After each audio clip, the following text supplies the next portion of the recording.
Hey guys, what's good and welcome back to my channel. Mallory here, and you already know what time it is. Okay, period. If you're new here, thank you so much for stopping by, and if you're an OG, you know how we do. In today's video, I'm going to be answering all the questions that you guys have asked me in my comment section, in my DMs. I'm going to be answering all of the questions on here today so that other people can benefit from the questions. Okay, also before I start, I'm just going to put this out there as a disclaimer. I am not an immigration agent, consultant, or expert. Everything I'm going to be sharing here today is based off of my own experience and all of the things I was able to gather whilst I was going through the process. I've said all of these things to say that you can take my advice, but also still do your research. Please do your research. Without wasting too much of your time, let's get right into the video. Just in case you see me looking down, I am looking into my laptop to be able to read out the questions for you guys. Okay, you guys asked me so many questions. My god, it is a lot of questions that I need to answer, guys. Thank you so much for engaging with my content. I really appreciate it, and I always look forward to your comments and your questions and everything. But yeah, let's get right into answering the questions. So the first person said, which of the IELTS test did you take? There are majorly two types of IELTS tests. There is the general and there is the academic. Okay, so people coming through the PR route are expected to take the IELTS general. Academic is for people coming through the study route. Next question says, could you please give a ballpark figure of the total money spent? Okay, the first fee that you might have to pay would be the document evaluation fee. For West, you might have to check their website to know how much it is. For me as a pharmacist, I use PEBC, and for document evaluation I had to pay 1,080 CAD, but I think it's currently 1,090 CAD. When I was doing the old document evaluation process, I had to DHL some documents to PEBC, but for other people who using West, it might not be the case. But yeah, just for pharmacists, just so you know, DHL cost 100k to send my documents to PEBC. After that, you also need to pay for letter of good standing or PCN, that is 100k. The next fee that you have to pay is IELTS fee. IELTS now is like 260 something k. Do your research. The most important cost, which I know a lot of people want to find out, is the proof of funds. I'm going to leave a picture of the proof of funds. The proof of funds is usually based on like family size. For one person, it is 15,263. For two persons, I'm going to leave it on the screen so you guys can see like how much it is based on the family size. This is for permanent residents. When I did my own, proof of funds was like, for one person was like 14,690 something, but they increased it. When you get IT and you're submitting your documents for the visa process, you're going to pay the application fee. Application fee for a single applicant is 1,610 Canadian dollars. Or if you're coming as a family, for each of the family members, you have to add like extra amount of money, or you can like do your research and find out that on the Canadian immigration website. I'm just speaking based off of me that came as a single applicant. This application fee covers like your biometrics as well. After paying for the application fee, you need to pay for medicals. Medicals, if you use Q-Life is like 90 something k plus. As at when I did mine, it was like 95k. I used IOM and I paid 146k thereabouts. Okay, submitting your passport. So the trick to this submitting your passport is, if you are submitting your passport to the VFS office that you did your biometrics, it is free. But if you are submitting your passport through another VFS office where you did not do your biometrics, you would have to pay for that. The last cost is going to be your flight ticket. These flight tickets, the cost varies. It depends on the airline that you're using and also when you book your flights. If you book your flight close to your travel date, it's more expensive. If you book before, it is less expensive. The next question says, what pathway and province are you? So the pathway that I use is the express entry foreign skilled worker under the healthcare category based draw. And what province are you? I am in Alberta. The next question says, when is it advisable to start building one's proof of funds? Is it better done before or after receiving ITA from IRCC? You can start saving for it now. You can also do something called gift deed, which is where your father, your mother, your sister, your brother, immediate family sends you like the entire proof of fund money or part of it as a gift. Basically, you would have to provide like legal documents to back up a gift deed. You can also use like investment and all of that, but please do your research. But one thing I do know for sure is that they usually don't like your proof of funds be in like a microfinance bank. It has to be in like a regular commercial bank. The next question says, please do you submit your passport in Lagos and how long did it take to get it back? Yes, I used VFS Lagos for my biometrics and I submitted my passport to VFS Lagos as well. It was free because I did my biometrics there. VFS Lagos and VFS Abuja, they send like the passport to Ghana, but it depends. Some people they send it and they get their passport back in like 2 weeks, but mine took like almost 3 weeks to a month. The next question says, a friend told me that 30 up is a very big issue. So it's not necessarily an issue because people that are still 30 and above, they still come here through permanent residency.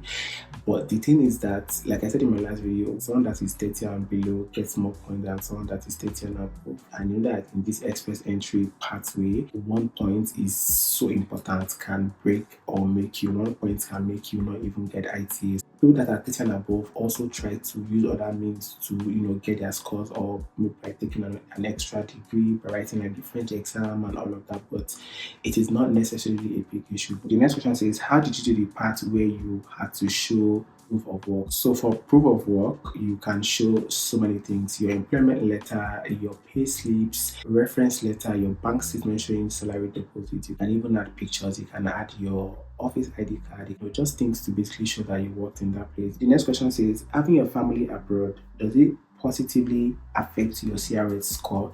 Yes. So if you have like an immediate family abroad, a brother, a sister, mother or father who is a Canadian permanent resident or citizen of Canada, you can claim points for that. So when you claim points for that, it adds to like your CRS score and your CRS score goes up. This doesn't relate to those that are maybe like uncles, aunties, and cousins, just immediate family members. The next question says, is there a body for pharmacy technician as well? I mean for evaluation, and what are the chances for pharmacy technicians? Yes, there is a body for pharmacy technicians for like evaluation. PEBC evaluates like your degree as well. So if you want to evaluate your credential as a pharmacy technician, PEBC does that. Pharmtechs have like a very great chance when it comes to migrating as a permanent resident, but you can do like more research on that to find out how you need to go about it. The next question says, for document evaluation, do you have to write exams for it? Because for some professional bodies, I think you have to write exams to get a license in Canada. It's the same thing.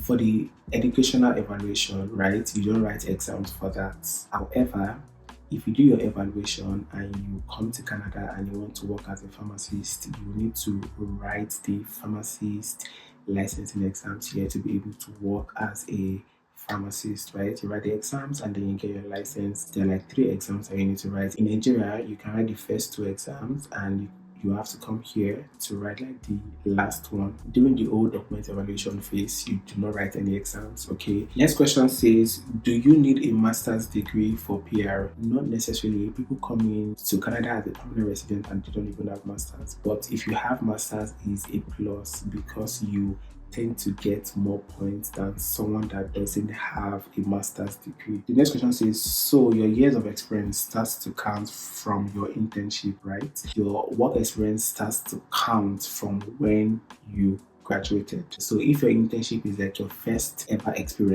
work experience after you graduated, that means yes, your internship experience is your first work experience. But for some people, they graduate, maybe they don't even get like internship space on time and they go on to do like maybe like work in a community pharmacy prior to when they are able to get like their internship space. That community pharmacy experience would count as their first ever work experience as long as they are getting paid. Next question says, can you please give a breakdown on how to open a bank account, how to navigate credit card and the SIM registration process?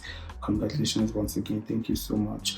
So for bank account, when you come here, you have to like go on their website and do like a survey, right, and just compare and contrast. So banks here have like different packages for newcomers. Some banks like offer maybe like 1 year free banking, some banks 2 year free banking, and some other benefits. So you just have to go with the one that you like. For the credit card, I'm still new to it. So for the credit card, what I've been able to get at so far since I got here is that you need to use your credit card because you need to build your credit score. For example, let's say you got your credit card on the 1st of September, and it means that your due dates will be like, let's say, 2nd of October, for instance.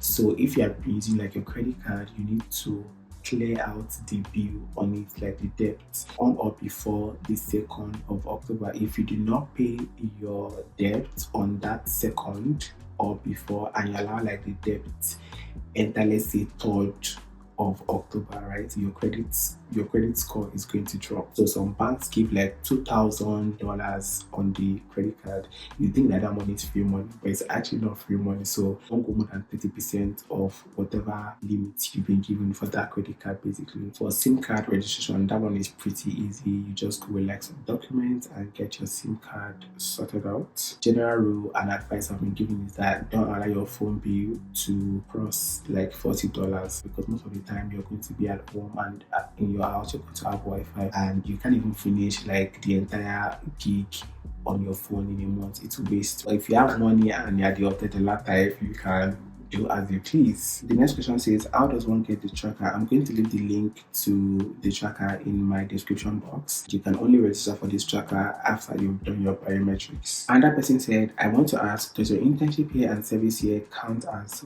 work experience when applying to the entrepreneurship pool? Yes, they serve as experience as long as you were getting paid during those times. The next question says, did IRCC request for your biometrics? Yes, they would always send you like a mail saying, oh, come and go and do your biometrics. Next question says, could you share the required document? So the documents actually vary, but let me just give like a quick overview of what you might be submitting. Your international passport, your passport photograph, your police clearance certificate, work experience document, which could consist of like your reference letter, your pay slips, your bank statement showing salary deposits.